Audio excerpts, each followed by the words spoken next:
What you are about to hear is not a simple message. It is no coincidence that it has reached you in this precise moment. If these words have found their way to your ears, it is because the universe is attempting to tell you something that only a few can understand. Because this knowledge, this truth, is not for everyone. Only those who have been marked, those who have felt in the depths of their being that they do not fit conventional molds, will be able to receive and assimilate what will be revealed here.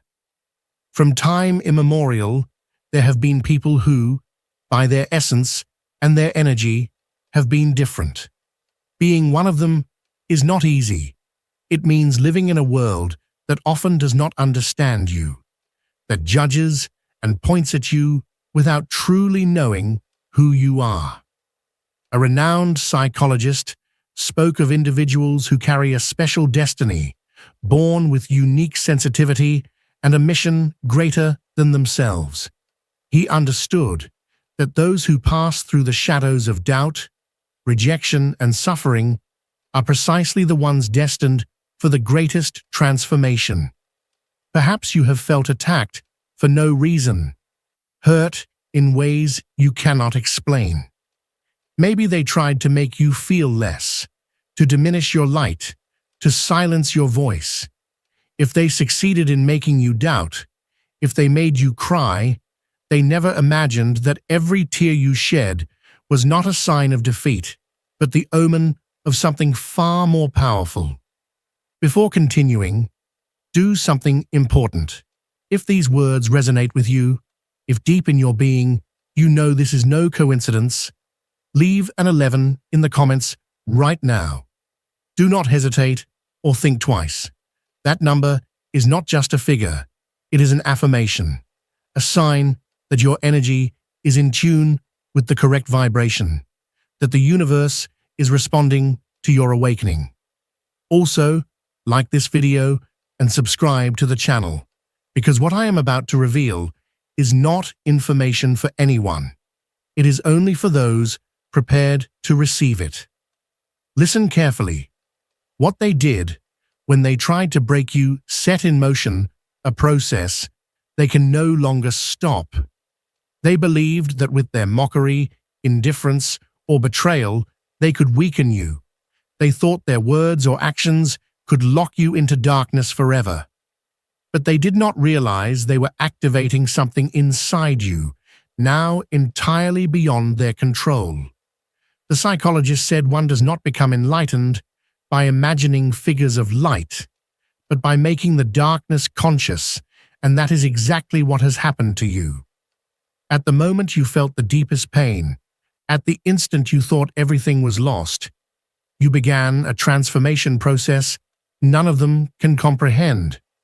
What they did not know is that every tear you shed was not weakness.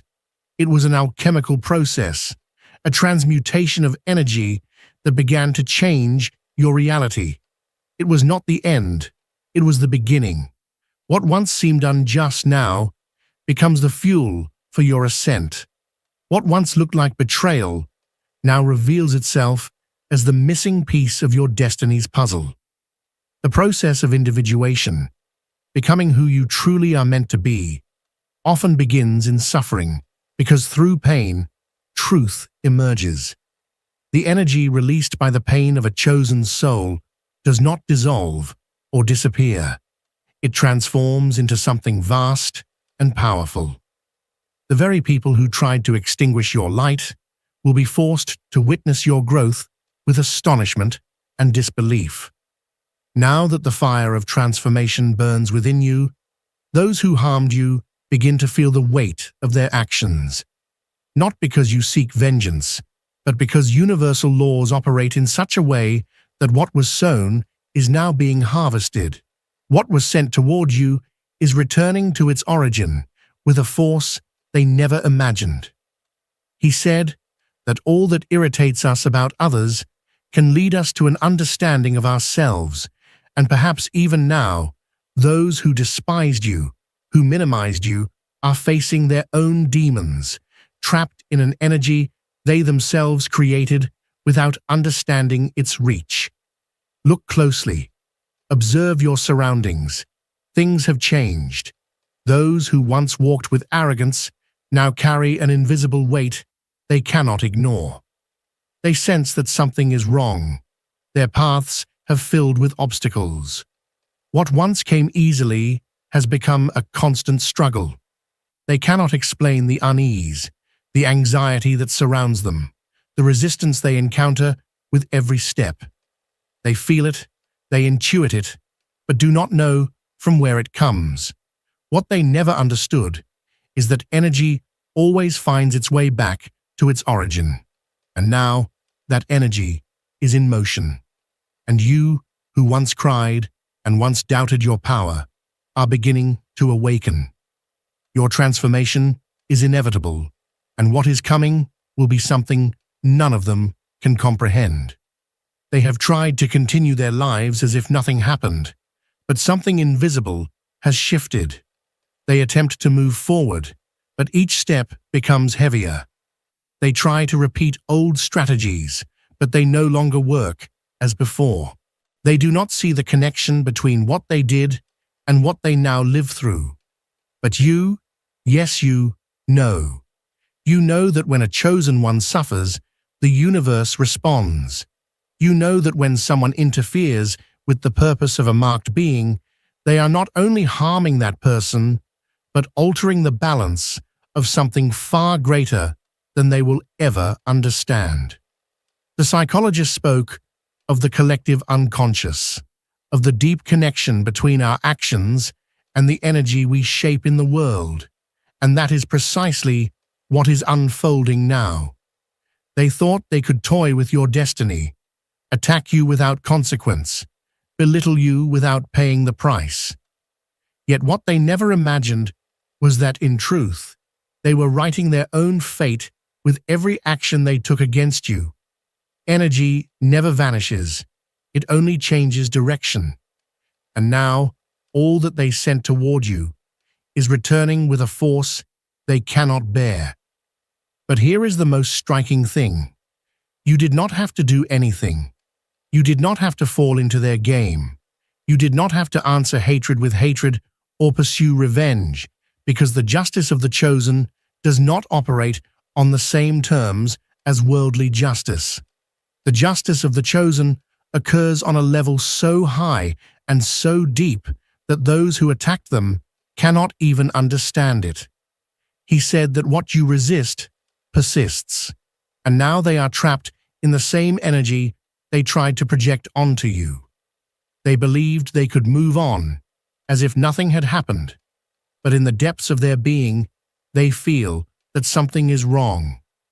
What once made them feel secure now generates anxiety. What once brought enjoyment now leaves an impossible emptiness.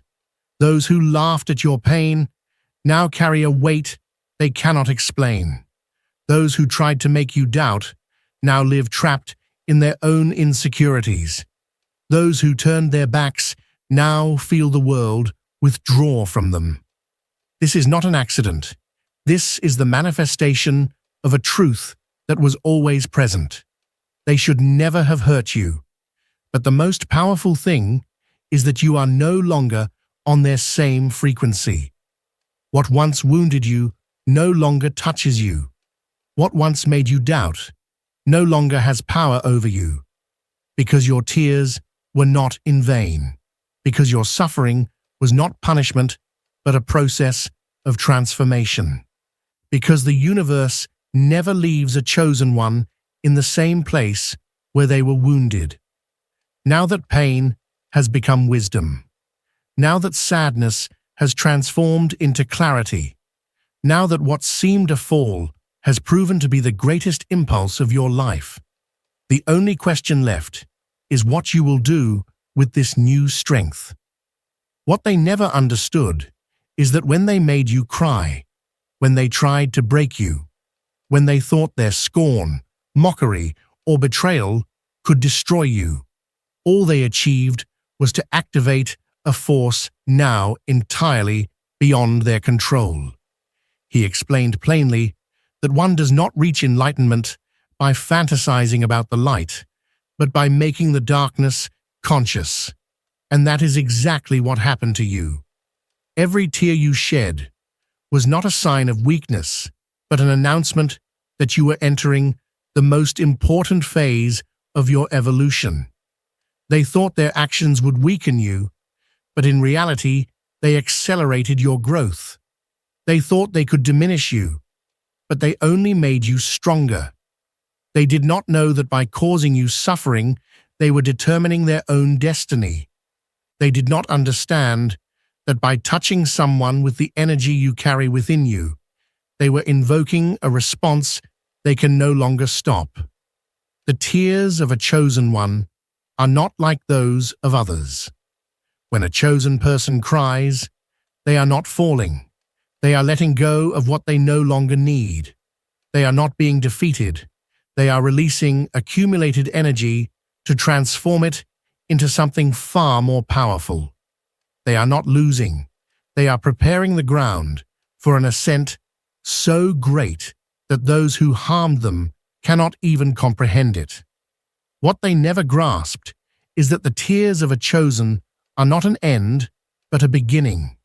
They are the exact point at which the scale tips in your favor, the moment the universe begins to move to restore balance, the manifestation of a purpose that goes beyond what any ordinary person can imagine. Now pay attention to the practical signs of this transformation. You may notice subtle shifts in perception. Small daily habits no longer satisfy you. Interests change. Relationships that once felt essential reveal their true colors, and you begin to choose solitude not as punishment, but as a space for inner reparation. Your intuition sharpens.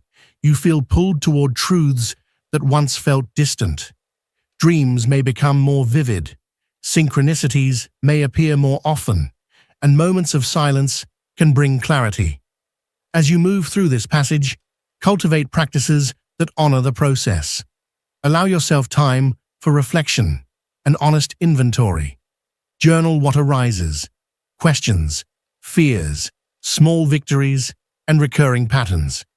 Breathe slowly and anchor yourself in moments of presence. Seek not to blame or to deny what happened. Instead, name it, feel it, and then offer it up to be transformed. Forgiveness here is not forgetting. It is the act of ceasing to feed the wound with fresh resentment so that energy may be redirected toward healing. Also remember to hold boundaries. Awakening does not demand endless exposure to those who would harm you. Limit contact when necessary and protect your inner resources.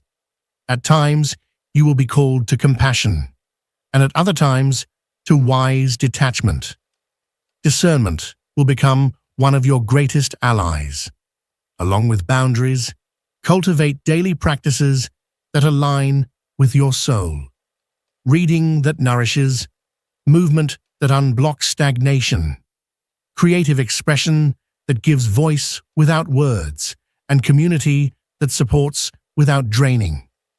Allow the small, steady acts of courage to accumulate. Each choice to stand by your truth, each moment you refuse to dim your light, piles up like stones, forming a foundation so that when the big moment comes, you will rise without wobble. Transformation rarely happens overnight. It is often a quiet accretion. Celebrate small triumphs, the days you simply got out of bed, the times you spoke up when before you would have remained silent, the minutes you chose curiosity over bitterness. These are the metric of true progress. Do not mistake the process for isolation.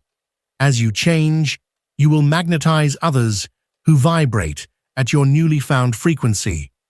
Some will be allies who resonate with your depth. Others will be mirrors who reflect what you still carry. Welcome both. Learn from allies and set limits with mirrors. The world may seem to resist your changes at first, but remember that resistance is a sign that a real shift is occurring. The old structures will push back because energy always seeks balance. Let this be reassurance rather than fear. Finally, hold a vision for what you are becoming. Picture your life as a canvas where sorrow has painted the shadows necessary for a masterpiece to emerge. Imagine your voice stronger, your presence calmer, your mission clearer. Act as if you are already walking toward that version of yourself, taking practical steps each day. When doubt creeps in, remember that your tears were not wasted. They are the signpost marking the road you walked to reclaim your power. Leave an 11 in the comments now if this resonates, and subscribe if you wish to continue walking this path with others who awaken. The path ahead will demand courage, patience, and tenderness toward yourself. Be both warrior and gardener. Defend what is sacred and nurture what grows. Your suffering has not been in vain. It has been the crucible that forged the clarity you now hold. Trust that the universe responds to the fidelity of your inner work, and that every step, however small, draws you closer to what you were always meant to become. When you are ready, step forward with humility and confidence. The world will follow where you lead. Now that you have awakened to your true essence, now that you understand that none of the suffering you endured was in vain, the only question is whether you are ready to receive what was always destined for you. What most people fail to see is that the energy born out of the suffering of the chosen is never wasted. It never disappears. It transforms.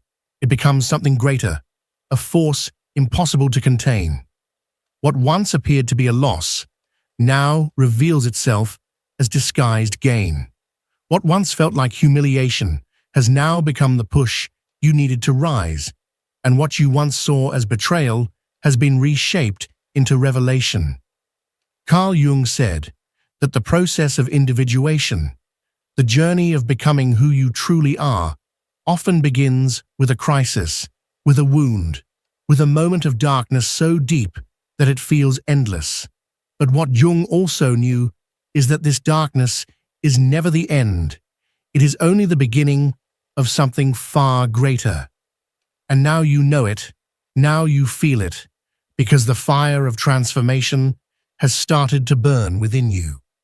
Those who once hurt you now feel the weight of what they set into motion, not because you wished it, not because you seek revenge, but because this is how universal laws operate. It is not punishment, it is balance. Every action taken against you created energy that is now returning to its origin with a force they never imagined. You notice it now, you see it in their eyes, you feel it in their energy. Those who once seemed so secure now walk burdened by an invisible weight that slowly consumes them. The very same ones who caused you harm now live trapped in silent restlessness, in unspoken anxiety, in an unease they cannot explain.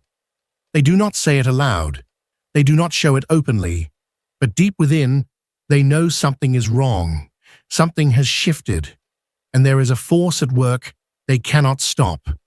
They sense it in every step, in every choice, in every failed attempt to recover the peace they themselves destroyed. But what they cannot see is the link between what they did and what they are now experiencing. You, however, do see it. You know that when the chosen suffer, the universe responds. You know that when someone interferes with the path of a marked soul, they are not only harming a person, but altering a design far greater than their understanding. You know that when they tried to break you, they were in fact digging their own downfall, because energy never disappears. It only shifts direction. And now, all that was done to you is returning to its source, with a force they cannot endure. And the most powerful part of it all is that you did not need to do anything. You did not need to lower yourself. You did not need to respond with the same energy. You did not need to seek justice on your own or stain yourself with their vibration. For the justice of the chosen does not operate by the same rules as the justice of the world. Jung explained that until the unconscious is made conscious, it will continue to direct your life, and you will call it fate. And that is exactly what is happening to them.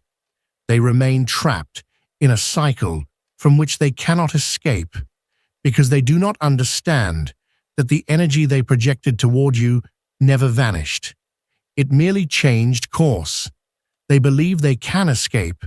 They believe they can keep living as if nothing happened. But the truth is that deep down, they know something has shifted, and they will never again be who they once were. Those who laughed at your pain now feel an emptiness they cannot fill.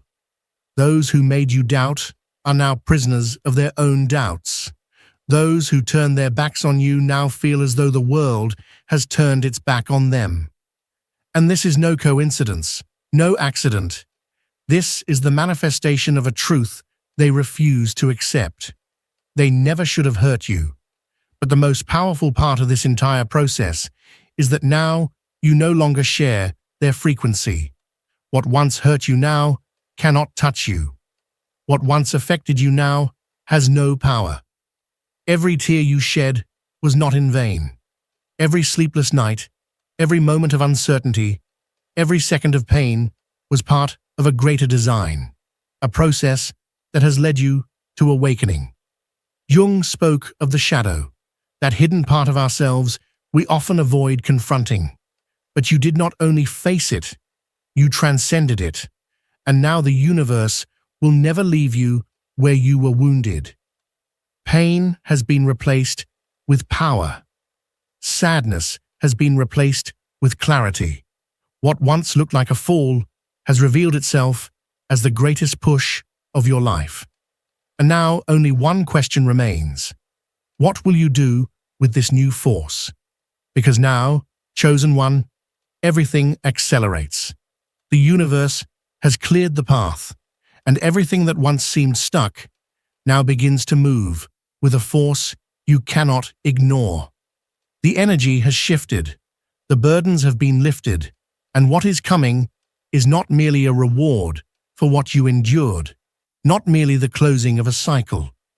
What awaits you is total transformation, a quantum leap into a new reality, a level of evolution that many long for but few are truly prepared to sustain. And now the only question that matters is whether you are ready to receive what the universe is delivering. Because here lies the truth most fail to see. Manifestation is not only about receiving, it is about being prepared to sustain what arrives. Many long for change, ask for new opportunities, wish to advance, but they have not done the inner work required to become the person capable of handling what they so desire. Wanting is not enough. You must align with the energy of what you seek.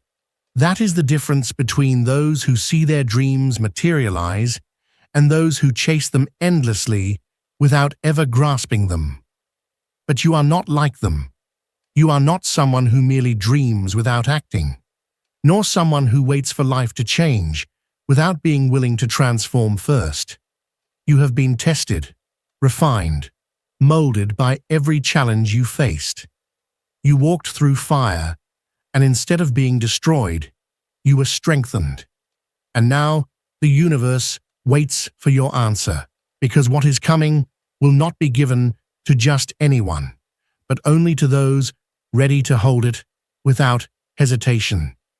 This is where many stumble. When they begin to see signs of change, when energy starts to shift in their favor, doubt infiltrates their mind. They wonder if they deserve it, if it is too good to be true, if it might vanish at any moment. And in that instant, everything is decided. Manifestation is not merely about attracting what you desire. It is about acting, speaking, thinking, and vibrating as the one who has already received what is theirs. If you allow doubt to take hold, even for a moment, you send resistance into the universe and delay what is already on its way. You cannot doubt, not after all you have endured, not after proving time and again that you are capable of sustaining what comes. Now that the scales have tilted in your favor, the worst mistake you could make would be to look back or question the process. Look around you. Notice what has happened. Those who hurt you now face the weight of their own actions. Those who tried to diminish you now feel diminished. Those who betrayed you now taste betrayal in their own lives. While they remain trapped in the cycle they created, you continue to rise, expand, grow, and strengthen. That is the ultimate proof that everything they tried to do to you not only failed, but transformed you into a more powerful version of yourself. But here is the truth. It is not over. Now that balance has been restored, now that justice has spoken, and every energy cast against you has returned to its origin, the final test arrives. And this test has nothing to do with them. It is about you. What is coming will change everything. But before you receive it, you must prove you are truly ready. And the only way to do that is to act as if you already have it, to walk with the confidence of one who has already been rewarded, to speak with the certainty of one who knows their destiny is secure, to think and move as the person who has already fulfilled their purpose. The truth is, you already achieved it. What comes now is merely the physical manifestation of what has already been decreed in the energetic realm. All you must do is hold the vibration until reality adjusts to your frequency. The universe has spoken. It has already decided that this is your moment. The only decision left is yours. Will you claim what has always been yours, or will you hesitate in the final instant? Everything has shifted. The energies have realigned. The pieces have been placed. What once felt out of your control is now your greatest advantage. But this is the moment where you must act with more intelligence than ever, because you no longer operate at the level you once did. You are now in a place where every thought, every word, every action manifests with a speed you have never known. That means you cannot afford a single doubt, not one thought that does not align with the reality you are building. The universe has declared this your time.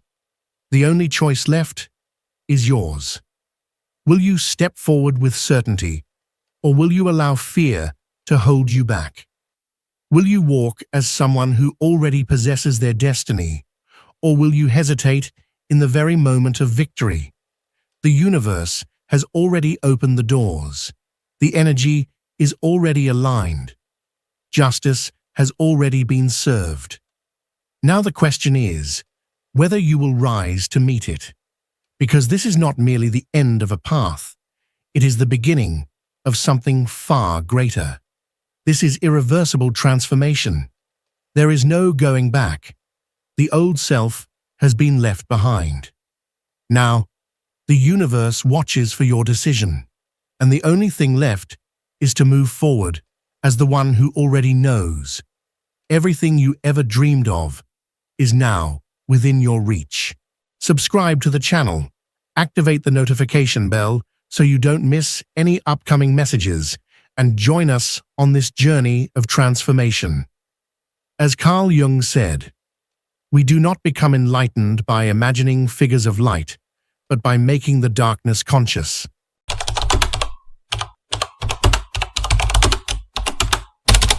Let's not sugarcoat it. Let's not wrap it up in pretty words or polite silence. There's something inside you, something raw and persistent, that you've been trying to silence for years. It's not loud, not dramatic, it's subtle.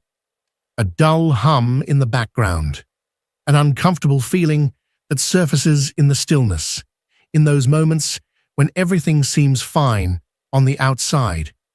It's that strange, almost unnoticeable sensation that creeps in the second you stop moving, when distractions fade and all that's left is you.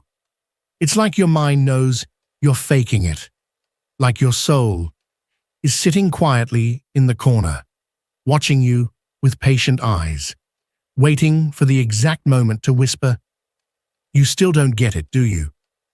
You've gone through life convinced that control is the key, that if you just plan enough, work hard enough, think ahead enough, if you speak carefully, move strategically, avoid mistakes at all costs, then everything will work out, that you'll finally feel safe, finally feel certain, finally feel free.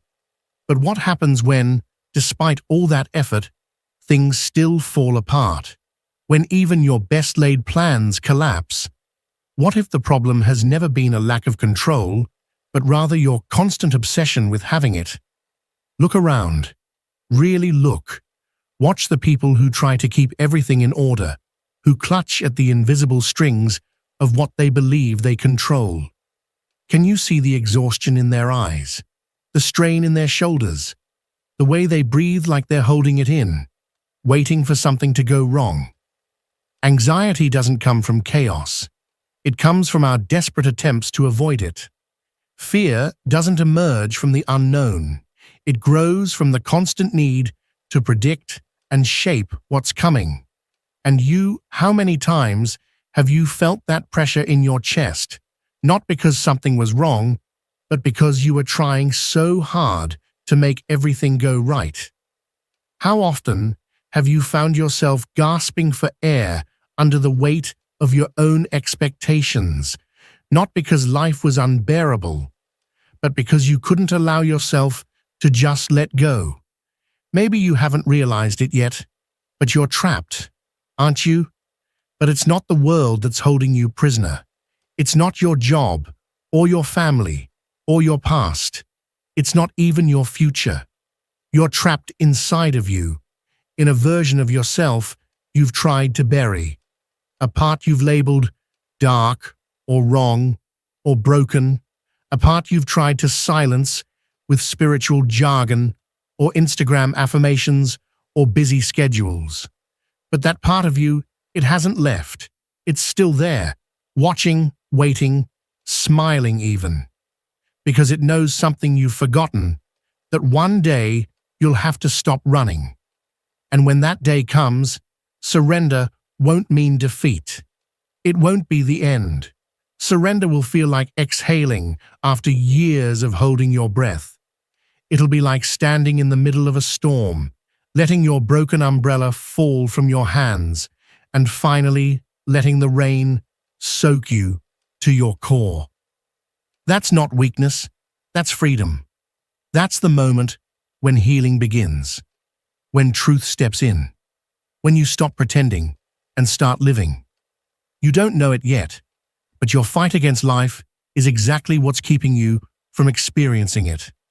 Every time you try to force an answer, you block the one that was already making its way to you.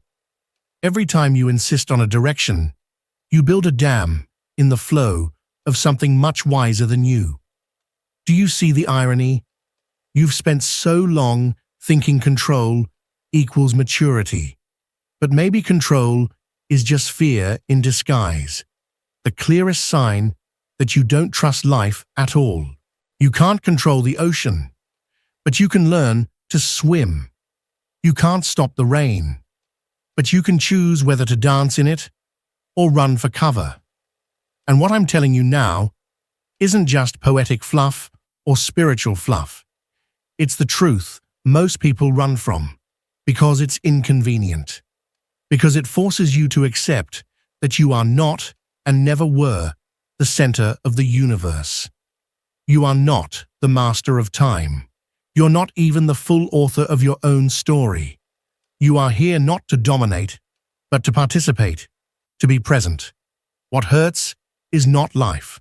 What hurts is the resistance, that endless battle within, that pressure to always become, to prove, to perform, to belong. Have you ever wondered why the harder you try, the more difficult things seem to get?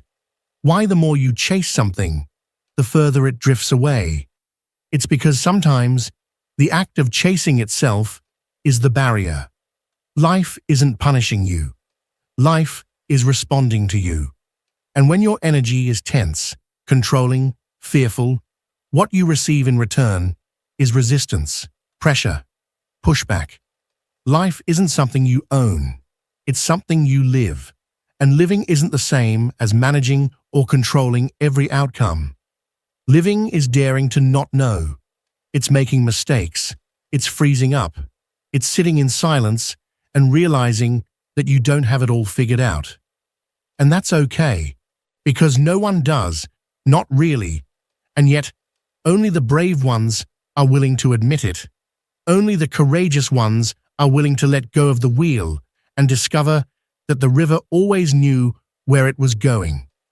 So the real question is, will you dare? Will you dare to stop fighting yourself? To stop pretending that everything is fine when you're falling apart in private? Will you stop wearing the mask of control while your true self screams in the dark room you refuse to open? Because that's the cruelest trick of all, to wear confidence like armor while your shadow breaks behind the scenes, desperate to be seen. But if you dare, if you truly dare to sit with yourself, without distraction, without judgment, without numbing, you'll discover something no one ever taught you. That peace doesn't come when everything is perfect. Peace arrives when you finally accept that perfection was never required. It comes when you no longer need your life to look a certain way. When you realize that maybe, just maybe, your life doesn't fit yet because you've been trying to build it with pieces that were never yours. You're building your life using someone else's maps, following paths that were never meant for your feet, obeying directions you don't fully understand, echoing words that don't belong to your voice. And yet, you keep moving forward, guided more by fear than clarity. You try to make sense of a world that seems chaotic, and you believe the chaos is out there, around you. But the truth is far more confronting. The real chaos is within. It lives in the cracks of your suppressed emotions, in the silence after a forced smile, in the tension between who you are and who you think you're supposed to be. And still, you chase after order, some perfect balance, a formula that will finally make everything make sense. But here's the secret. Order will never arrive while you're pretending there's no disorder. Peace will never come as long as you're busy performing calmness. And healing won't happen if you keep denying the wound. But there is a way out. Not a quick fix, not a life hack, not a 5-step plan or a morning routine. It's not a deep breath or a clever mantra. It's a decision, a real, terrifying, soul-shaking decision. Not to surrender to life, but to surrender into life. To let it hold you. To stop fighting, resisting, pretending. To allow yourself to be touched by life in all its rawness, without filters, without masks, without expectations. And that's where real freedom begins. Not the freedom that looks good in a social media post. Not the curated version of healing. Number the kind of freedom that strips you naked of everything you thought you were, until you're standing there, unsure, trembling, real. And right when you think you've figured something out, when you feel like you've reached some clarity, life throws another truth in your path, one that's even harder to accept. That truth is this: you have no idea who you are, because what you think you are, this identity you've worn like armor, is just a carefully constructed illusion. It was built with other people's opinions, shaped by the expectations you never agreed to, patched together with old pain, and decorated with the masks you've worn to protect yourself. And here comes the hardest part to admit. The more you try to hold on to that false self, the more you suffer. Deep down, you know it's not real. You feel it in the quiet moments, when no one's watching, when the noise fades. You can sense that underneath all the roles, all the perfection, all the control, there's something else, something untamed, something wild, raw, honest, and yes, deeply vulnerable. And that scares you more than anything, because if you let go of who you think you are, then who's left? Who are you when you're not performing? Who are you when you stop trying to be enough? That's when things get real, because the true enemy isn't life. It never was. Life isn't against you. Life doesn't need you to be perfect. The real enemy is the version of yourself that you force yourself to maintain. The version you've been selling to others, and worse, to yourself. The image of the one who's always strong, always capable, always unbreakable. The one who always keeps it together. But behind that image, there's a truth you've been avoiding. You are not that character. You never were. And continuing to act like you are is slowly destroying you. Not with fire, not with explosions, but with quiet emptiness, with a numbness that creeps in, day by day, an emptiness that no amount of achievements, success, or applause has ever managed to fill. Have you noticed? You've accomplished things you once dreamed of. You've reached milestones you once prayed for. And still, something's missing. You still feel lost. Why? Because you're trying to build a life for someone who doesn't really exist. And here lies the cruelest paradox. The more you try to control everything to protect that identity, the further you drift from your true self. You stop feeling. You stop exploring. You stop living. You become so consumed with keeping that ideal self above water, you don't even realize that version of you isn't alive. It doesn't breathe. It doesn't feel. It doesn't dream. It just survives. And that's the true cost of control. Disconnection. Disconnection from life, from love, from your own soul. Because control demands you live in your head.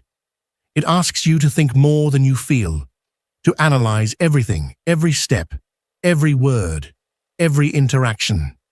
You become a strategist of your own life, constantly calculating, constantly planning, and in the process, you forget how to live it.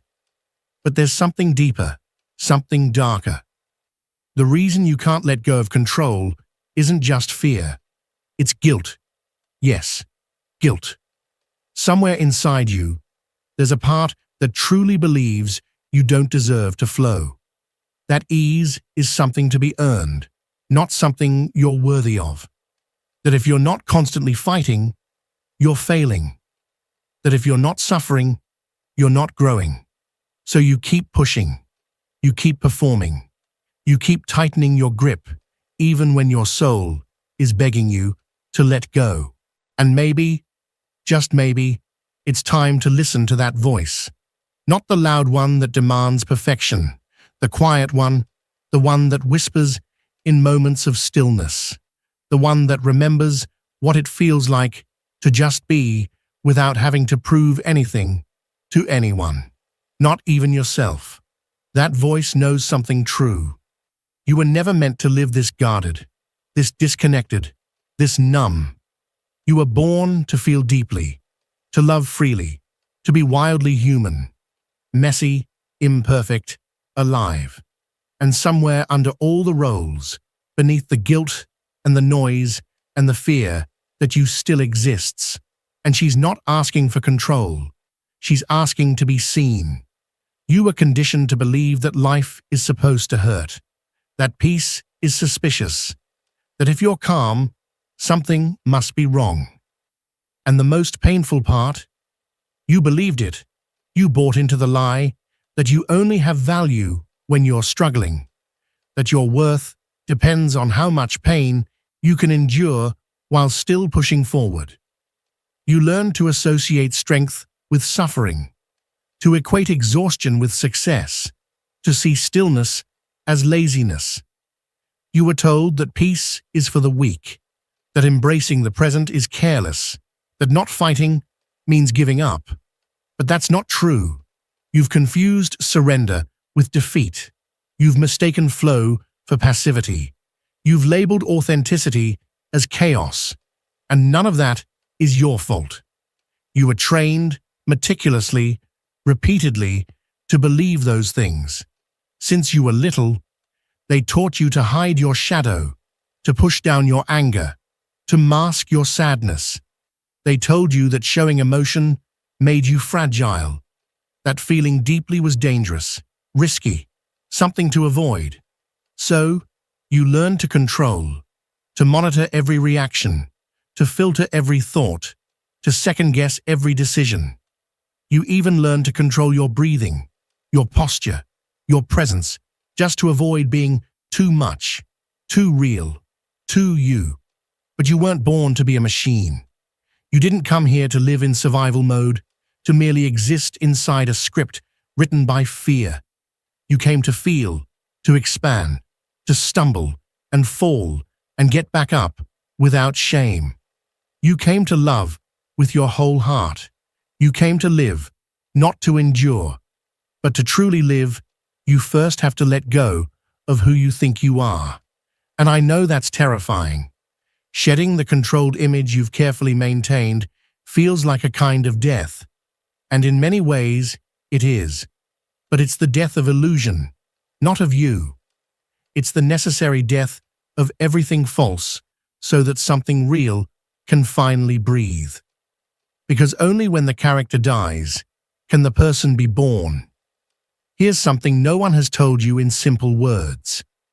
You cannot find peace by trying to control everything.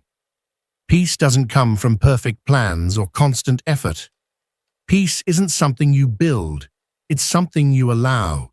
It shows up the moment you stop demanding life to be different, and instead choose to witness it exactly as it is. And in that moment of radical acceptance, everything begins to shift. Not in an instant, not like a miracle out of nowhere, but slowly, gently, meaningfully. Because when you stop fighting, the conflict loses its purpose. You're no longer at war with what you feel. You're no longer trying to force things that aren't ready. You're no longer resisting what's already happening. You're simply being. And being in a world that constantly tells you to run is the most revolutionary act of all. But to be present, you have to stop running. And you've been running your whole life. You run with your mind, jumping from thought to thought, clinging to outcomes. You run with your emotions, pushing them down before they can speak. You even run in stillness, pretending to be calm while your soul is still sprinting. You run in the form of expectations, endless plans, judgments, and busy distractions, all to avoid a terrifying truth: the emptiness. I know you're afraid of that emptiness. We all are. It feels like a black hole, like a silence too loud to bear. But what you don't realize is that this void you keep avoiding isn't your enemy, it's your origin. That emptiness isn't broken. It's not a hole to be filled. It's a space to be inhabited. It's the gateway to your truth. So let me ask you something, and really take a moment before you answer. What would happen if just for today you stopped running? What would happen if you stopped trying to be right, stopped trying to have all the answers, stopped clinging to the next plan, the next distraction, the next version of who you're supposed to be? What if, for once, you simply paused? Not to give up, but to breathe, to feel, to witness yourself without the armor, without judgment, without filters. Could you do it? Could you sit in the silence long enough to hear your own voice again? Because that silence, that stillness you feared for so long, isn't empty. It's not a punishment. It's where your freedom lives. And no, it won't feel comfortable. It's going to hurt. Because when the running stops, the first thing you'll meet is everything you tried to leave behind. Your fears, your contradictions, your suppressed pain, your unmet needs, your forgotten self. But if you dare to stay, if you choose not to escape, you'll uncover something that no one taught you to expect. Your darkness is not your curse. It's not your weakness. It's your compass. Your shadow is not your enemy. It's your guide. And all the control you thought you needed. That was never safety. It was separation. A wall between you and the very life you came to live. And when that wall crumbles, when that illusion dissolves, something unimaginably powerful is revealed. You. Not the polished, edited version of you.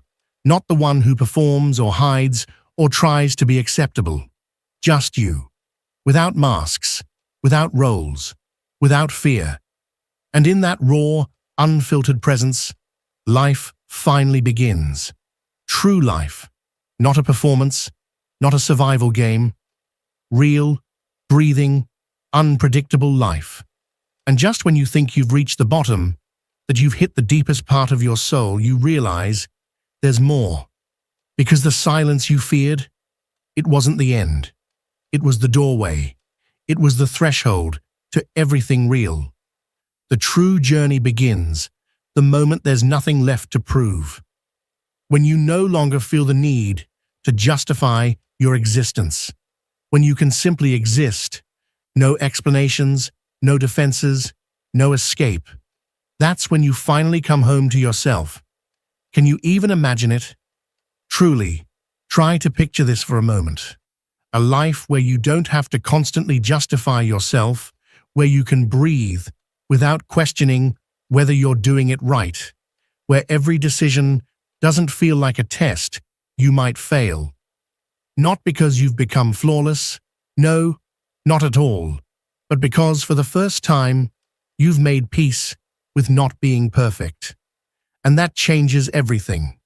That quiet acceptance, that deeply personal truth, births something no one else can ever give you. It's not taught, it's not inherited, it's not granted, it's claimed. That's where real sovereignty is born. In the precise moment, you realize you no longer need anyone's permission to be who you are. You no longer chase validation, not because it lost its meaning, but because you've touched something much deeper, something unshakable, something real, authenticity. And let's be honest, authenticity doesn't sparkle. It doesn't try to be liked. It's not curated for likes or shaped to fit expectations. It's not neat. It's not easy. It can be raw, messy, uncomfortable. Sometimes it's even ugly. But it's real.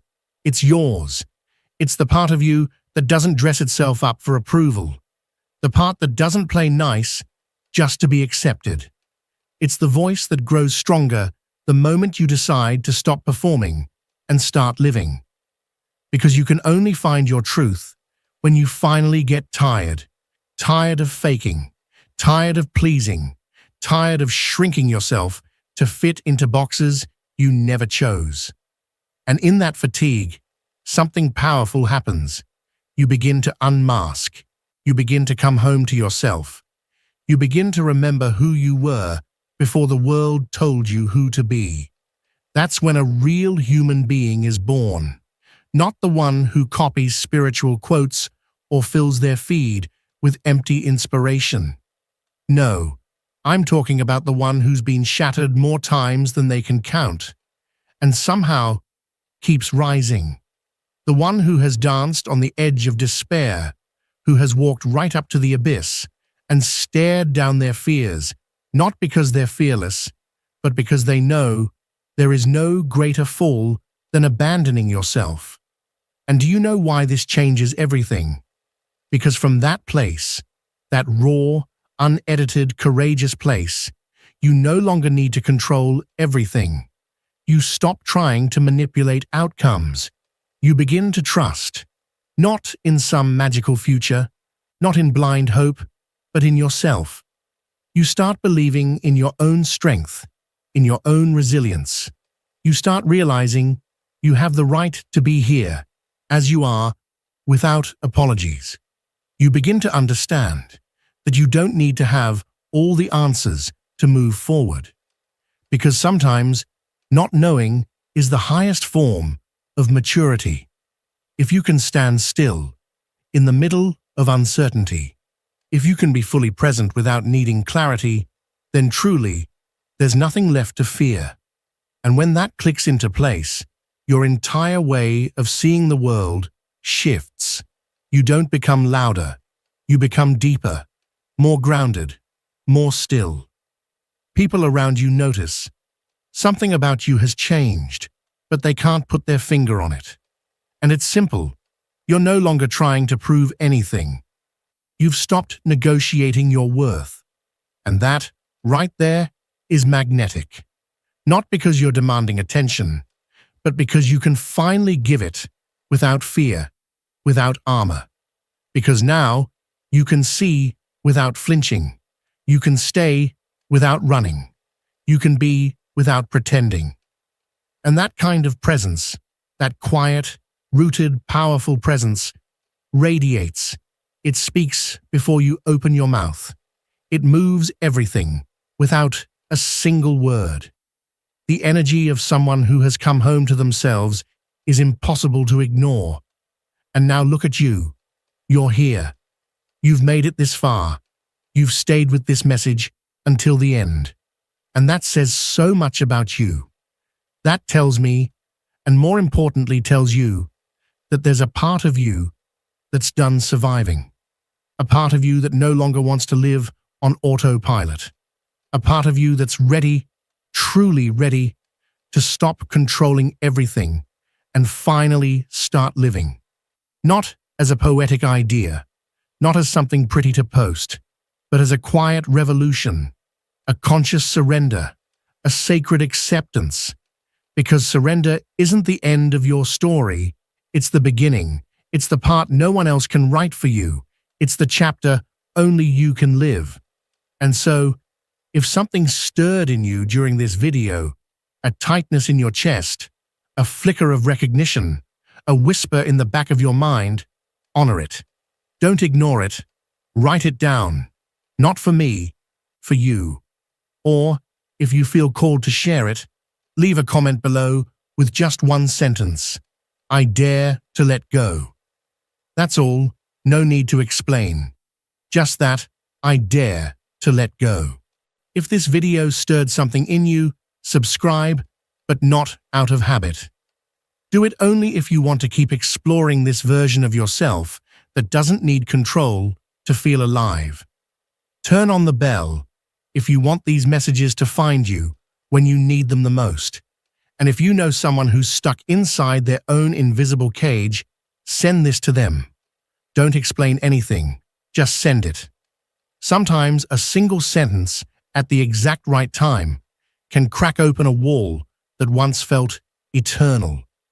And now, this is goodbye, but not in the usual way, not with a farewell, but with a silence that belongs to you. Because now, it's your turn. The video ends, but what opens now is not an ending. It's a portal. See you soon.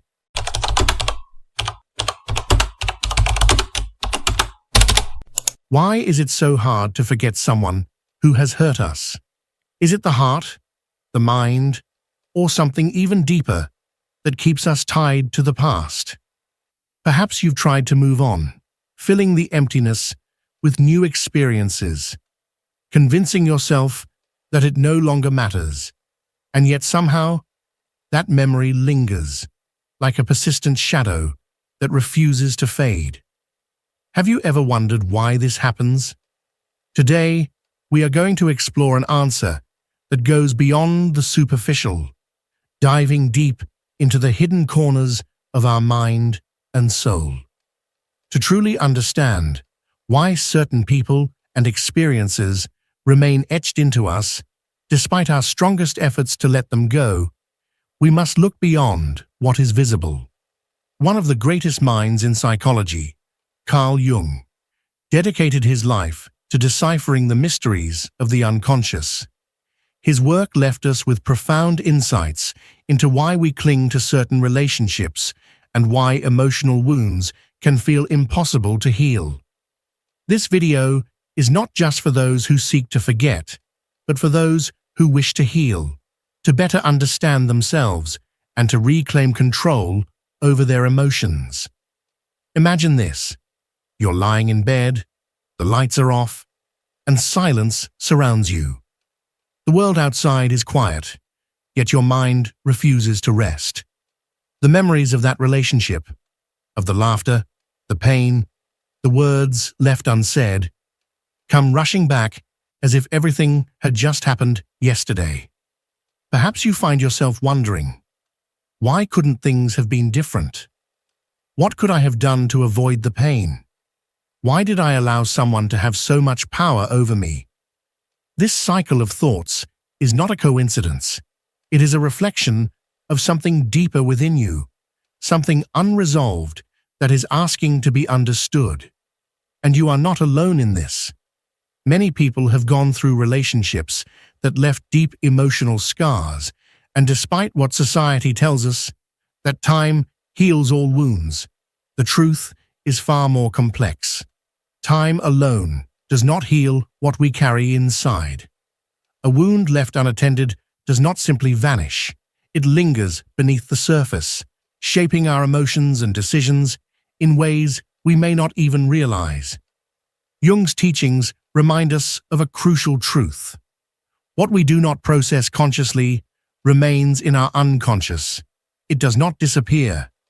Instead, it hides in what Jung called the shadow, influencing our thoughts, emotions, and behaviors from beneath the surface. The unconscious mind does not forget.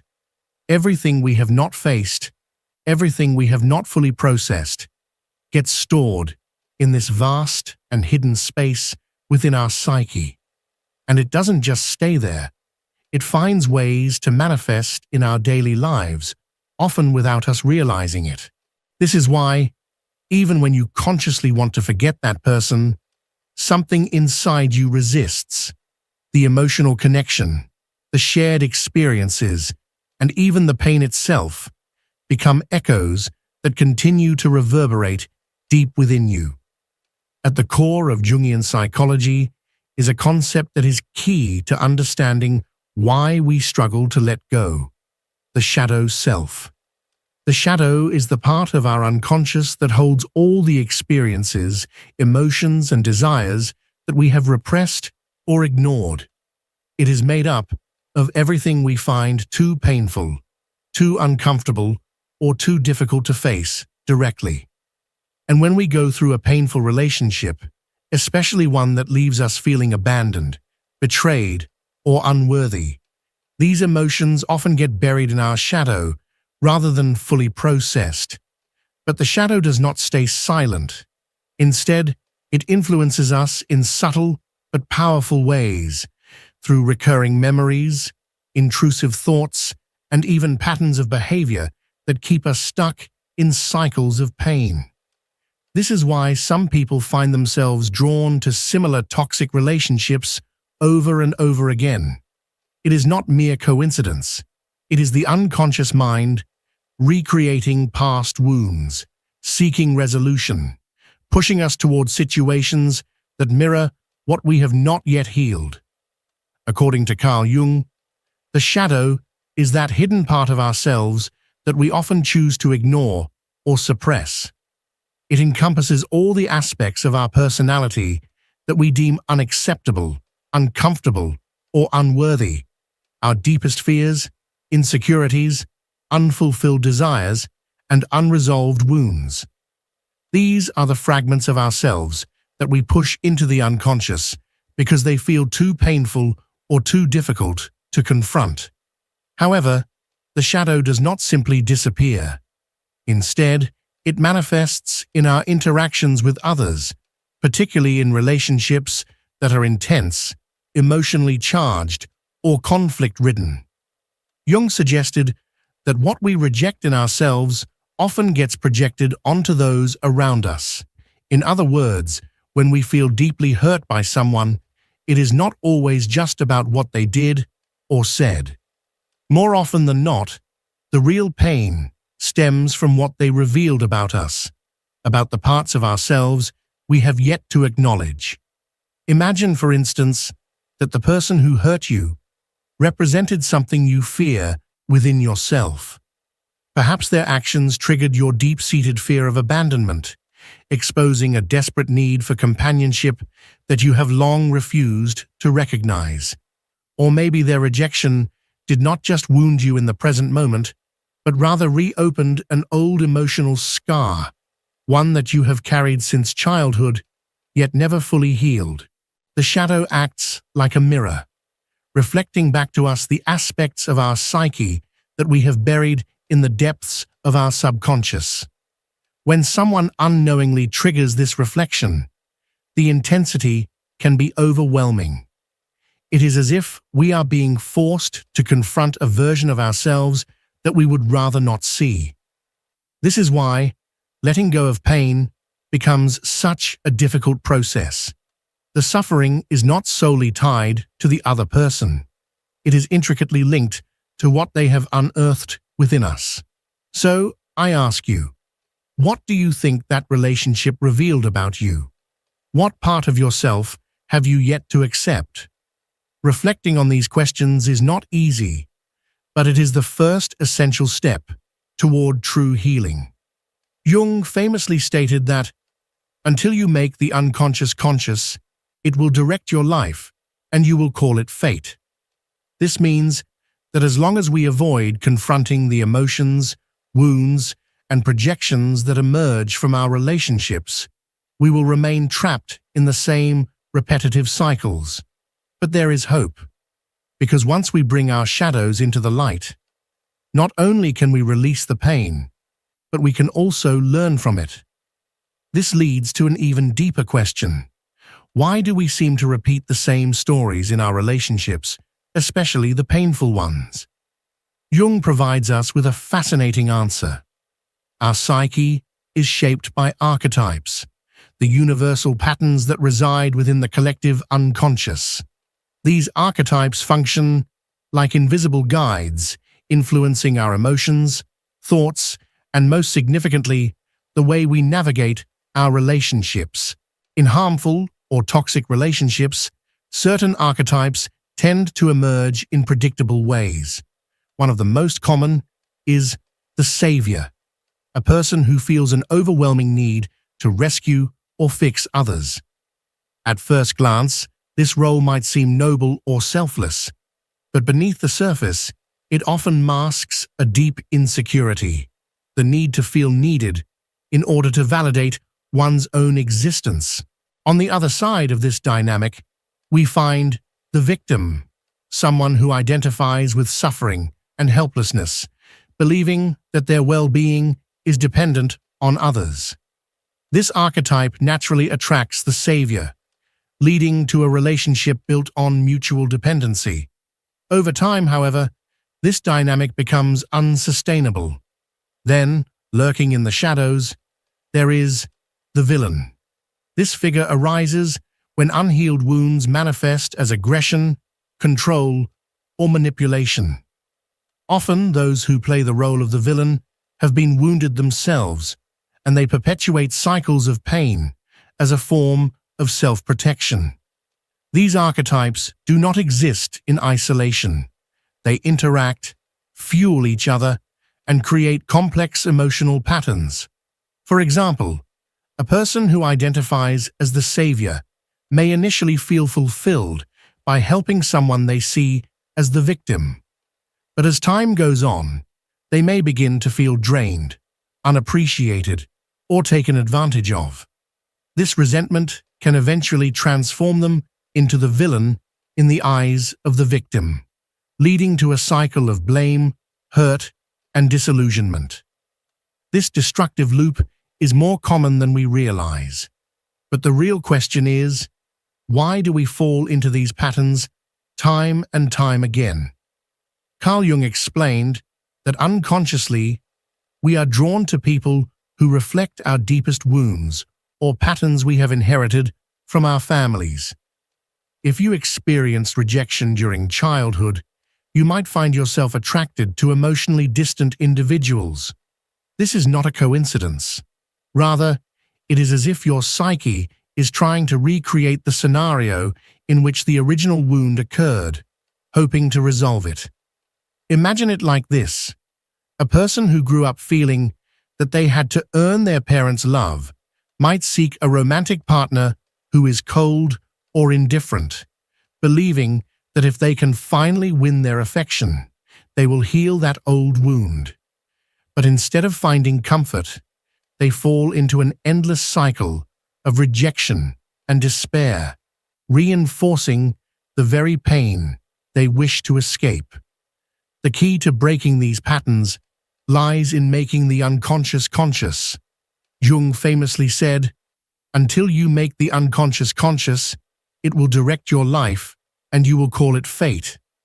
This means that if we do not bring awareness to the forces shaping our relationships, we will continue to repeat the same painful patterns, believing them to be inevitable, rather than choices we can change. One of the most powerful ways to free ourselves is by identifying the archetypes that influence our relationships. Archetypes are deep, universal patterns of behavior and emotion that operate within our psyche. Are you playing the role of the savior, always trying to fix and rescue others? Or perhaps you see yourself as the victim, constantly feeling powerless in your relationships. Maybe you even identify with the villain, pushing people away before they can hurt you. Take a moment to reflect. What roles have you unconsciously played in your past relationships? What patterns seem to repeat over and over again? Answering these questions is the first step to unraveling the hidden forces shaping your life. By bringing these patterns into the light, you begin the journey of breaking the cycle. Because in the end, understanding your archetypes doesn't just free you from toxic relationships, it allows you to build healthier, more authentic, and deeply fulfilling connections. Forgiveness is not about time. It is about internal transformation. We often believe that simply waiting will make pain fade away. But Jung teaches us that true healing requires us to confront our shadow. The shadow is the hidden part of our psyche that holds the emotions, fears, and wounds we try to avoid. But how do we face it? How do we truly heal from a painful relationship? Here, I will guide you through a step-by-step process to free yourself from the weight of a past relationship and transform pain into a tool for growth. The first step is to recognize the emotions that this person still triggers in you. Take a moment to reflect. When you think about them, what do you feel? Is it anger, sadness, guilt, or perhaps a confusing mix of emotions? Instead of suppressing these feelings, allow yourself to fully acknowledge them. One effective way to do this is by writing in a journal or sitting in a quiet space for deep reflection. Ask yourself, where is this feeling really coming from? What part of my past, my insecurities, or my unmet expectations is being reflected here? For example, if you feel anger, it may not only be directed at the other person, but also at yourself, for allowing certain things to happen. If you feel guilt, it might be rooted in a deep fear of not being good enough. These emotions are not random. They are windows into your shadow. Observing them without judgment is the first step in dissolving their power over you. A powerful exercise is to visualize the person standing in front of you, not as an enemy, but as a mirror. Ask yourself, what is this relationship revealing about me? What do I need to accept or heal within myself to truly let go of this pain? At first, this may feel uncomfortable, even painful, but it is also deeply transformative. Jung believed that every painful experience holds the potential to teach us something essential about ourselves. The relationships that mark us the most, whether through love or suffering, are opportunities to uncover hidden patterns that need to change and wounds that are ready to heal. Instead of asking, "Why did this happen to me?" shift your perspective and ask, "What can I learn from this?" For instance, if a relationship made you feel invisible or unappreciated, perhaps it is a sign that you need to work on your self-worth and establish stronger boundaries. If it made you feel emotionally dependent, it might be an opportunity to develop your autonomy and strengthen your sense of self. Reframing pain as a lesson empowers you. It shifts you from feeling like a victim of your circumstances to becoming the creator of your own healing.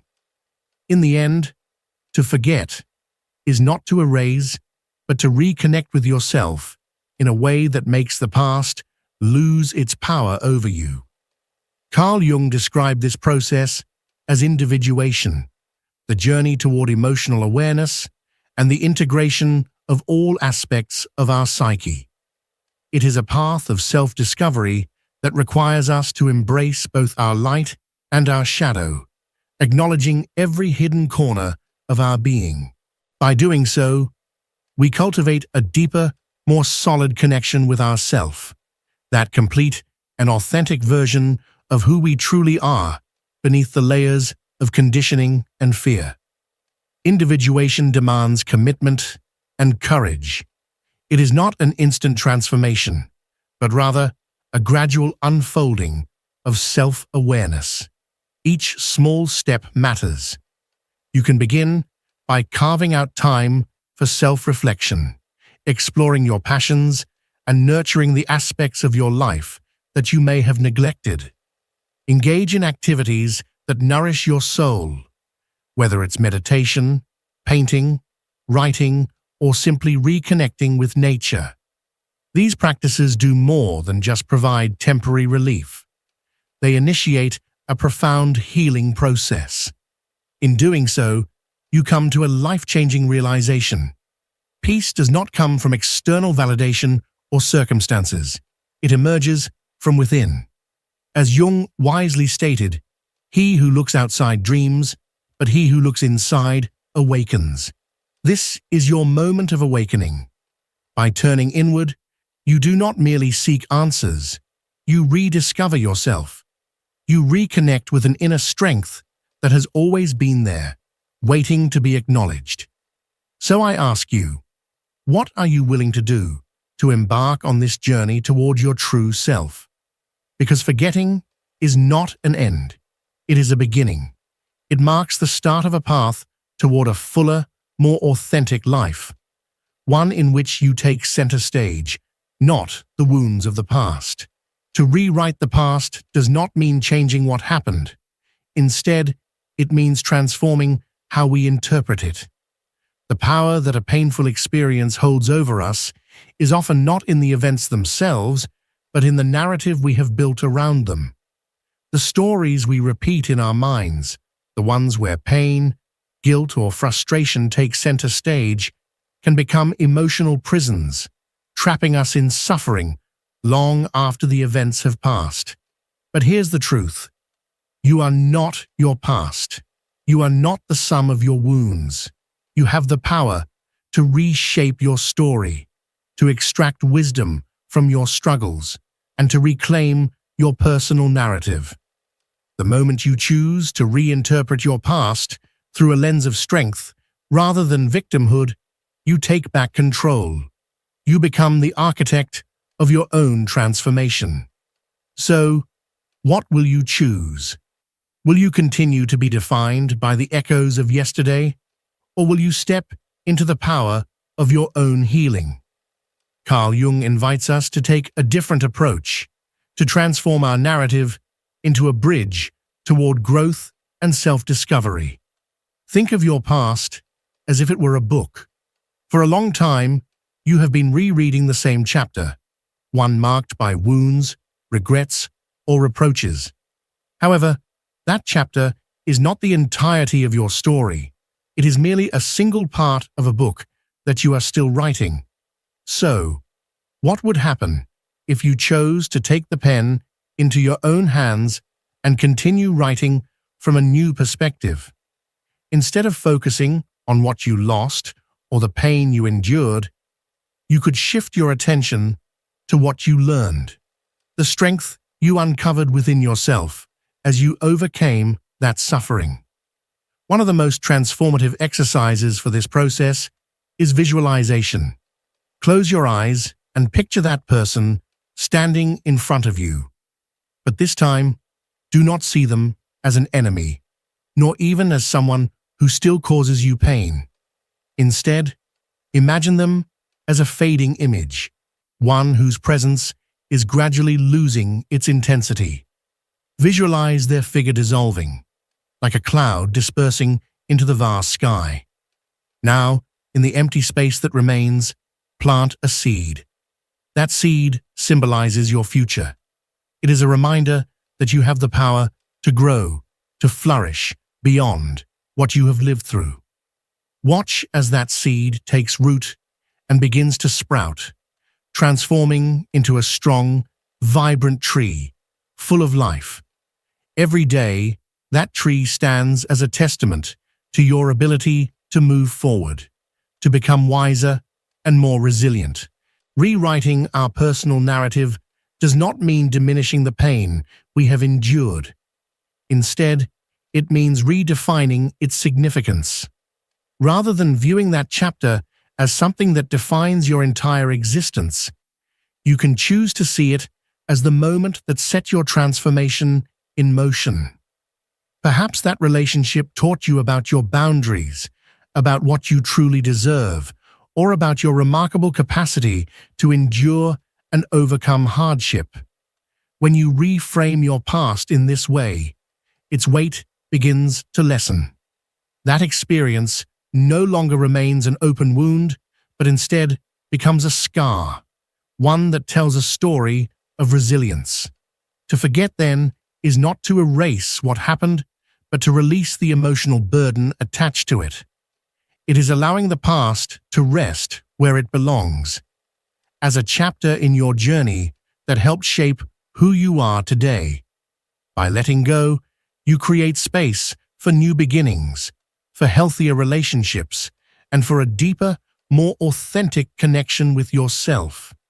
It is not about ignoring your past, but about choosing how you want to remember it. Because in the end, you hold the power to decide what place that experience will have in your life. This is your moment of transformation, your opportunity to write a new chapter, one where pain no longer defines you, but instead serves as the foundation for something much greater. So, I ask you, what story do you want to tell about your life from this moment forward? Because in the end, remembering is not the problem. What truly matters is how you choose to remember, and most importantly, how you decide to move on. Are you ready to close that chapter and begin writing a narrative that is freer, more empowering, and truly your own? Forgetting someone who has hurt us is not merely a matter of time. It is a journey of deep self-understanding and healing. As we have explored, the path to releasing that weight begins the moment we dare to look inward, to confront our shadows, to reinterpret our past, and to construct a narrative that liberates us rather than keeping us trapped. It is not about erasing what we have lived through, but about transforming it, turning it into a pillar of strength that reinforces our identity and propels us forward. Now, I invite you to reflect. What part of your own shadow do you recognize in that relationship that still wounds you? What unprocessed emotions or recurring patterns is it revealing to you? Take a moment to not only recognize what has happened, but also to reflect on what you can learn from it. Every experience, whether painful or uplifting, carries within it a lesson, a hidden message that, if uncovered, has the power to transform your perspective and strengthen your soul. If you feel comfortable, I invite you to share your thoughts in the comments. Your story, your experience, could serve as a beacon of hope for someone else who is going through something similar. Never underestimate the impact that your words and reflections can have on others. Sometimes the wisdom gained through hardship is exactly what someone else needs to hear to find their own way forward. Remember, we are all walking this path of self-discovery and healing together. It may feel like the pain you carry today is eternal, as if it will never fade, as if the weight of it will always be there, pressing against your chest. But if you dare to look inward, if you take the time to truly explore the depths of your own being, you will find the key to letting go. You will realize that within you lies an infinite power, the power to heal, to rise, and to emerge stronger than before. Every step you take towards self-awareness, every moment of introspection, and every small decision to release what no longer serves you is a step toward a more authentic and fulfilling life. Healing is not about forgetting. It is about transforming. It is about reshaping your pain into wisdom and using it as fuel for your personal evolution. Forgetting is not the end. Rather, it is the beginning of a new path, a journey of transformation that leads to clarity, growth, and an unshakable sense of inner peace. If these words have resonated with you, I encourage you to take action today. Don't let this be just another fleeting moment of reflection. Make it the beginning of something greater. Take a few minutes to write down your thoughts. Visualize the life you want to create, and start laying the foundation for a future filled with endless possibilities. Every great transformation begins with a single step, and that step starts within you. And if this video has brought you any value, don't forget to like it, subscribe to the channel, and share it with someone who might need to hear these words today. Together, we can create a space where personal growth, emotional healing, and self-discovery take center stage, a space where we uplift and support one another in our journeys toward wholeness. Thank you for joining me on this journey into the depths of the unconscious, into the profound understanding of what it truly means to let go, to heal, and to reclaim your power. Always remember, every step forward counts, no matter how small. You are never alone on this path. I'll see you in the next video, where we will continue exploring the mysteries of the mind and uncovering the keys to living a more conscious, intentional, and meaningful life. Until then, keep growing, keep discovering, and never stop embracing the extraordinary power that lies within you.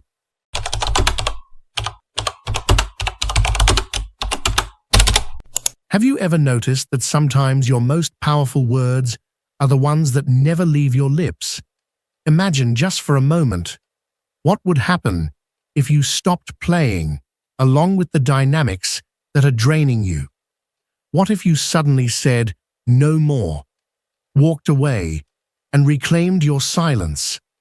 Right here, right now, you are going to discover how to transform the deepest layers of your intimacy, restore the energy you thought you had lost, and set boundaries so firm that no one will ever be able to cross them again.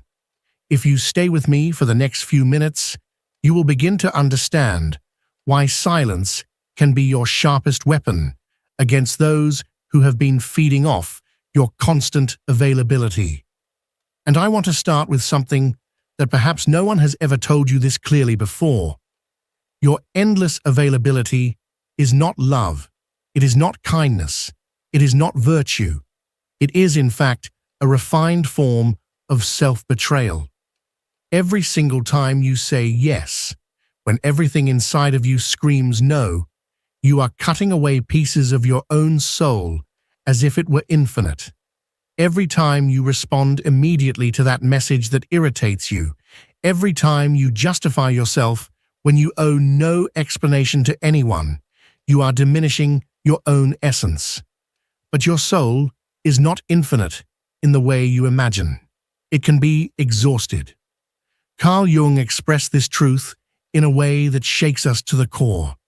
Everything that irritates us in others can lead us to a better understanding of ourselves. Think about that for a moment. When someone irritates you because they do not respect your boundaries, that irritation is not really about them. It is your psyche screaming at you, begging you to stop abandoning yourself. Imagine the scene. You're sitting on your couch after a long, exhausting day. The phone rings. It's that person who only shows up when they need something. Your body tightens. Your mind already knows what's coming. And yet, you answer. You give them your time, your energy, your attention. And an hour later, after a conversation you never wanted to have, you hang up feeling empty, used, resentful, angry at yourself for giving in once again. Now, here's an exercise that can forever change that dynamic. Next time you feel that tension in your body, just before answering, do this instead. First, take 3 deep breaths. Second, ask yourself, what do I truly need in this moment? Third, if the answer is not talk to this person, then don't respond. Fourth, say out loud, my energy is sacred and I choose how I use it. Fifth, do something that nourishes you instead of engaging in that draining exchange. Did you notice what happened in your mind just now when you imagined not responding? That sudden wave of guilt that arose, that is your real prison. And it's exactly what we need to talk about next. The guilt you feel when you don't answer right away is the most powerful mechanism of control that others have over you. Jung spoke about the persona, the mask we wear to be accepted. But what most people don't tell you is that the mask becomes a chain the moment you can't take it off anymore. Have you convinced yourself that being good means being available 24/7? That being loving means constant sacrifice? That being valuable means being endlessly useful? Lies, all of them. The truth is simple. People who truly love you do not require you to betray yourself in order for them to feel loved. People who genuinely value you respect your no. Those who are truly committed to you understand when you need space. Everyone else is simply using your kindness as fuel for their own emptiness. Jung once said, know all the theories, master all the techniques, but when you touch a human soul, be just another human soul. But before you can even attempt to touch the soul of another, you must first reconnect with your own. And your soul is tired. It is tired from giving without receiving, tired of explaining itself without being understood, tired of loving without being met with the same intensity in return. Visualize this.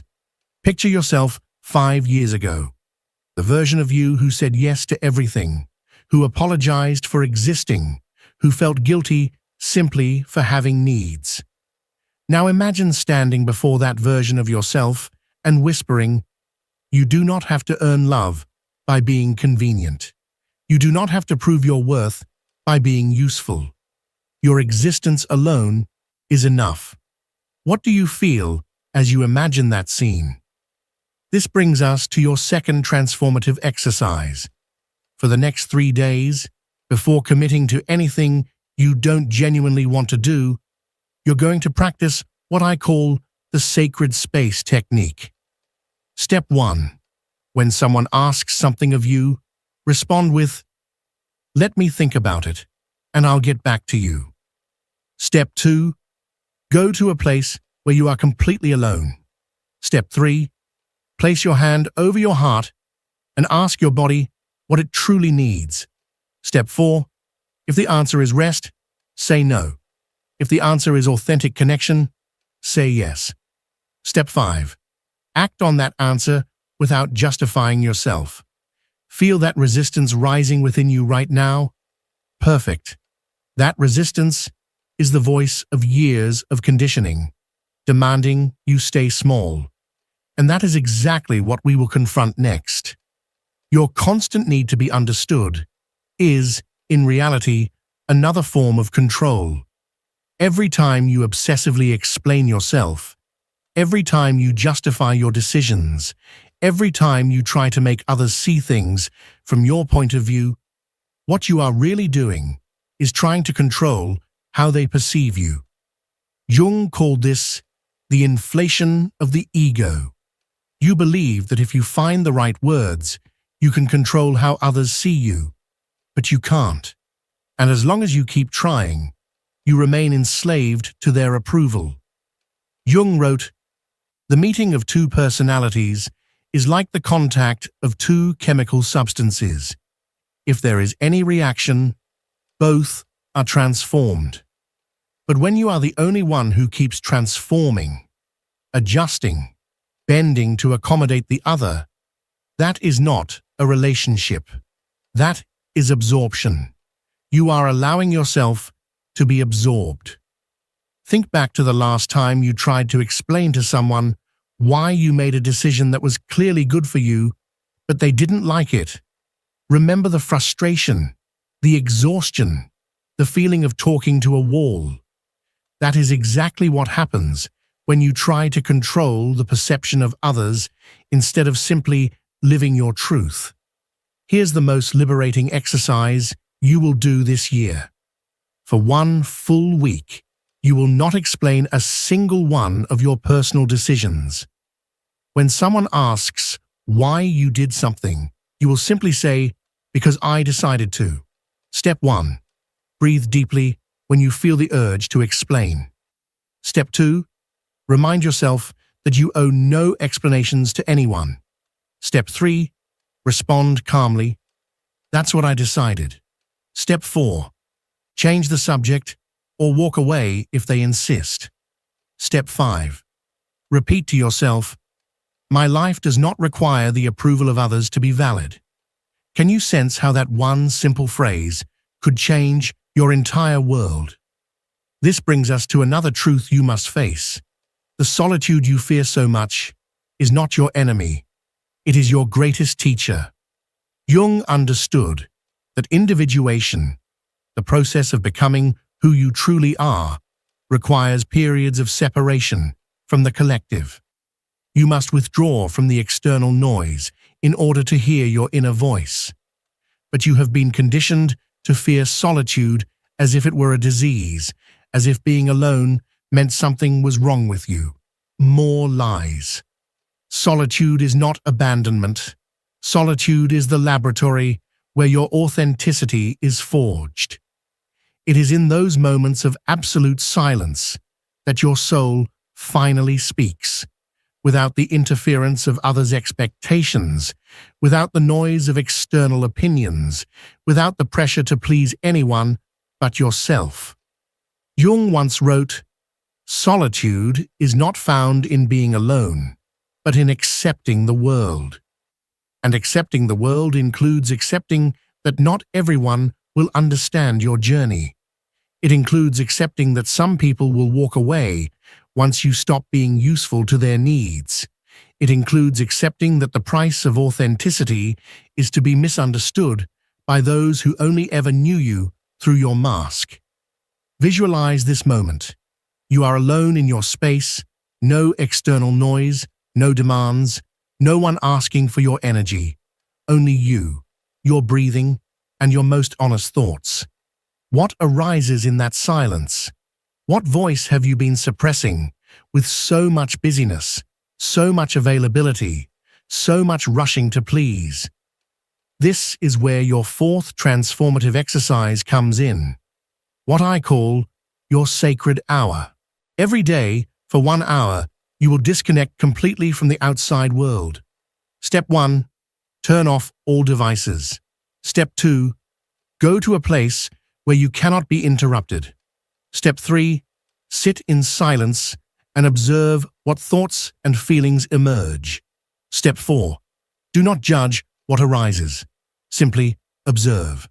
Step 5, before we close, ask yourself, what does my soul truly need today?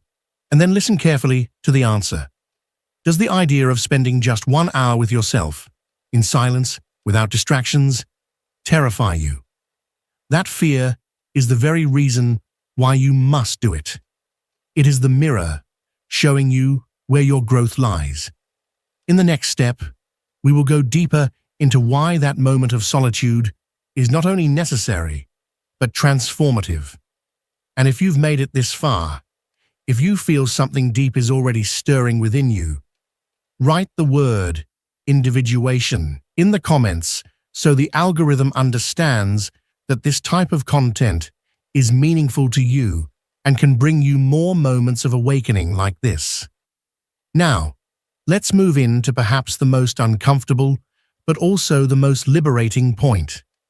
The people who get angry or upset when you establish boundaries are exactly the ones you most need to protect yourself from. Jung spoke about projection, the psychological mechanism in which we unconsciously place on others what we cannot accept or see in ourselves. But there is another side to this coin. When you stop being the container for other people's unresolved needs, when you no longer allow yourself to be the receiver of their projections, they enter into crisis. And here's the important truth. That crisis is not your responsibility. Jung once said, "What you resist persists," and what you've been resisting most of your life is the discomfort of disappointing others, the fear of being misunderstood, the possibility of being abandoned just for standing firm in your integrity. Yet that resistance has only created the exact life you feared, a life where you constantly abandon yourself. Think about the last time you said no to someone and they reacted with anger, manipulation, or tried to guilt-trip you. That outburst, that attempt to twist your emotions, is not love. That is the response of someone who had been using you as an extension of themselves, and suddenly, for the first time, they realized you are a separate being with your own will. Remember that moment clearly. The person who says you've changed, who calls you selfish, who complains that you used to be more understanding. That person never truly knew you. They only knew the version of you that betrayed yourself to keep them comfortable. And now, that version is dying, and they don't know what to do with you anymore. Here is your fifth and most powerful exercise. You are going to create your emotional diagnostic list. Step 1. Write down the names of every person in your life who gets upset when you say no. Step 2. Next to each name, write down what they usually ask of you. Step 3. Identify which of those requests drain your energy. Step 4. Place an X beside the names of those who react badly when you don't meet their expectations. Step 5. Repeat this truth as you look at your list. The people who love me celebrate my autonomy. They do not punish it. How many X's appeared? Those are the relationships you must redefine or release. And here begins the most challenging part of the process. Real transformation is not comfortable, not always beautiful, and certainly not inspiring all the time. Jung knew this well. The path of individuation includes what he called the dark night of the soul. Those moments when you feel utterly alone, when doubt creeps in, and you wonder if you're doing the right thing, when the temptation to return to your old patterns feels almost irresistible. Yet it is precisely in that darkness that your true power is born. This is not power over others. It is power over yourself. The ability to consciously choose how you respond to life instead of reacting automatically to external demands. Jung once wrote, "The privilege of a lifetime is to become who you truly are." But to become who you are, you must stop being who others expect you to be. It requires breaking the silent contract, where your worth is tied to your usefulness. It requires facing the terror of being rejected for being authentic. So imagine your life 1 year from now.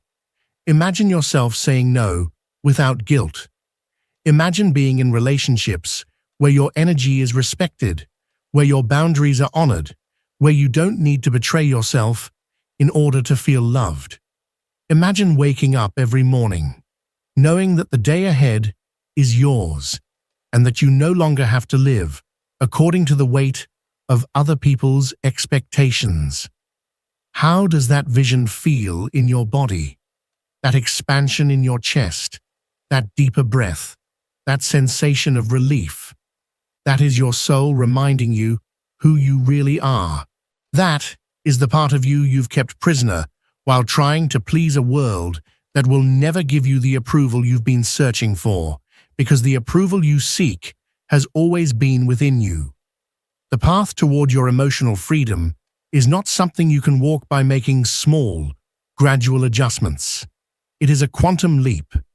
It is a radical decision to choose yourself, even if it means walking alone for a time. It is understanding that your self-love is non-negotiable, that your inner peace is not for sale, that your energy is sacred, and you alone decide how it is used. Jung also spoke about synchronicity, those moments when the universe conspires to place before you exactly what you need to see. It is not a coincidence that you are here right now, listening to these words, feeling these emotions rise within you. Your soul is ready for this transformation.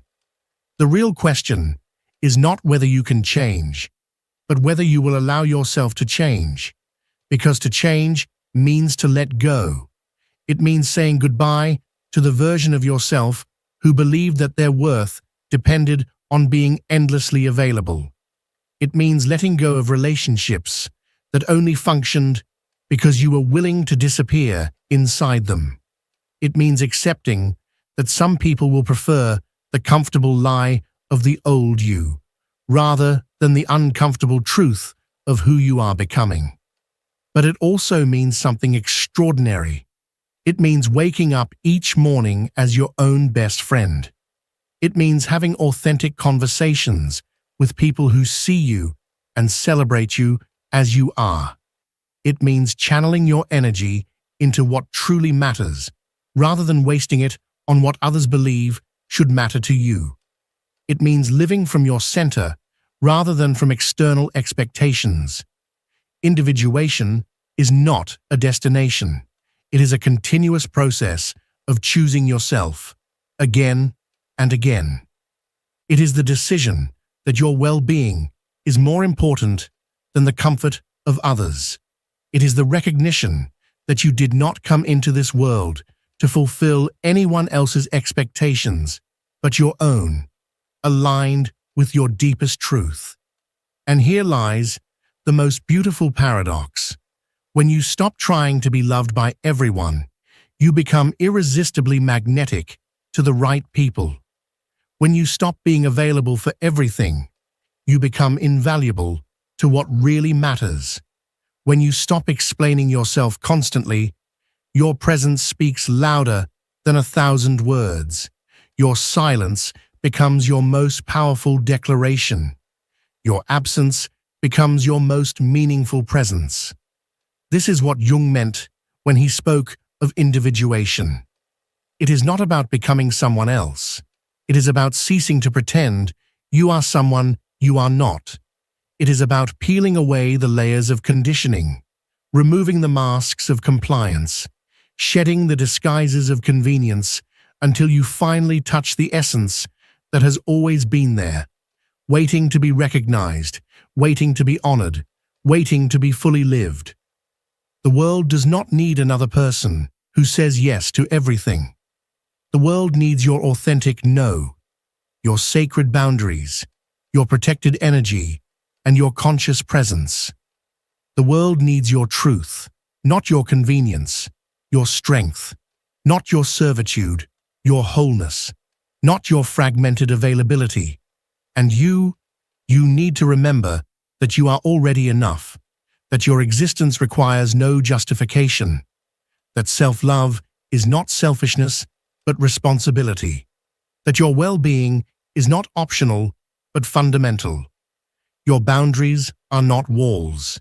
They are doors that open only for those who deserve access to your inner world.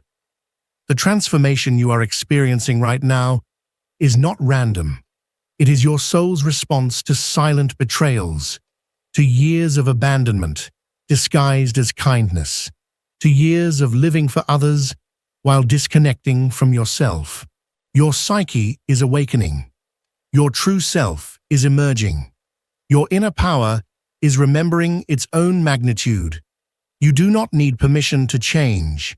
You do not need others to understand your process. You do not need anyone to approve of your transformation. What you need is the courage to hold this new version of yourself, especially in the moments when the temptation to go back is strongest. Because yes, there will be moments of doubt. There will be times when guilt tries to convince you to return to who you once were. There will be days when loneliness feels like punishment instead of liberation, when outside voices try to make you believe you're being too harsh, too demanding, too selective. In those moments, remember this: choosing yourself is never too much. Your peace is worth more than any false connection. Your truth is more important than the comfort of others. The person you are when no one is watching, when no one is asking anything from you, when you can simply exist without performing. That is your true identity. Everything else has been a role you learned to play in order to survive in a world that confuses love with availability, kindness with compliance, strength with hardness. Your real strength lies in your ability to remain centered amid the emotional chaos of others. Your real kindness lies in being honest with yourself and others, even when honesty is uncomfortable. Your real love is in setting boundaries that protect both your well-being and that of the people who genuinely matter to you. And when you integrate all of this, when you begin to live from this place of radical authenticity, you will not only transform your own life, you will become a living example of what is possible when someone chooses to stop betraying themselves. You will inspire others effortlessly. You will give silent permission for others to also choose themselves. You will create ripples of transformation simply by being who you truly are.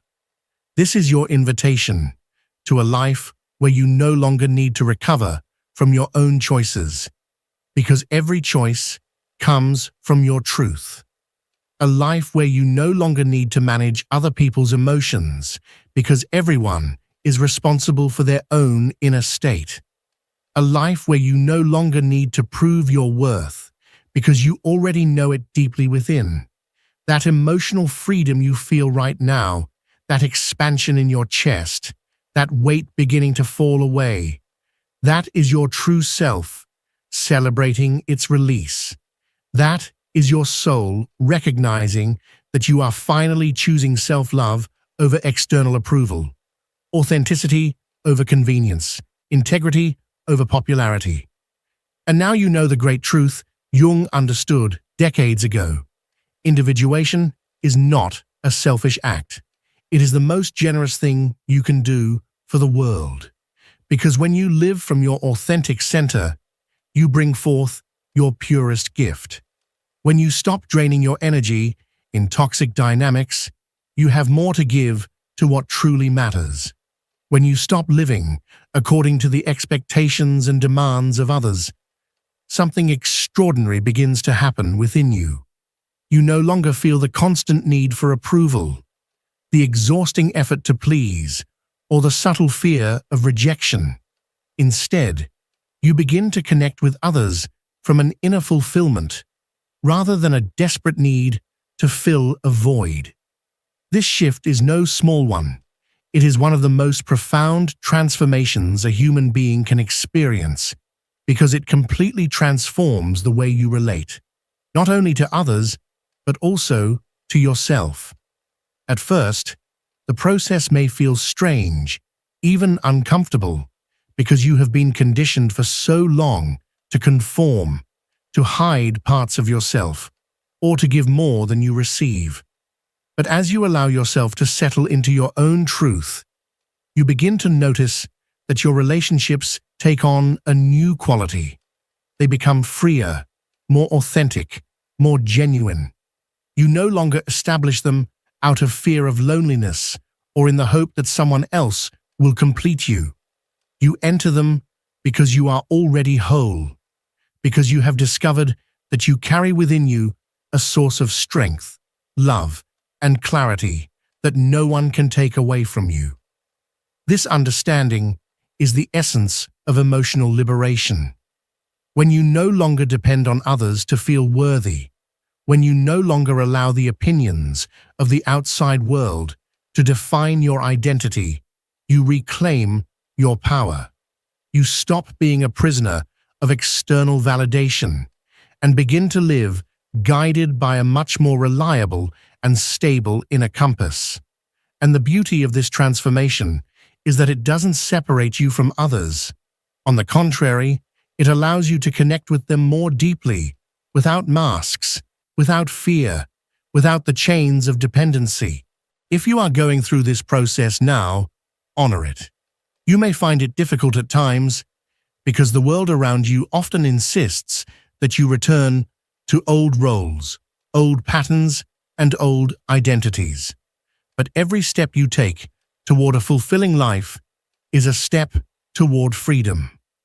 Notice how your energy shifts when you stop saying yes to things that drain you, when you stop trying to conform to other people's expectations, and when you give yourself permission to simply be. That energy is your true self coming to life, and it is the foundation of everything you are becoming. And if you're ready to continue walking this path of profound transformation, don't miss out. Subscribe and turn on notifications, because together we'll continue exploring practical tools, inner practices, and insights that will help you maintain this new version of yourself, even when the world tries to convince you to go back to who you once were. This journey isn't about becoming someone new, but about remembering who you've always been beneath the layers of conditioning. It's about reclaiming your freedom, your voice, and your emotional liberation. It's just beginning.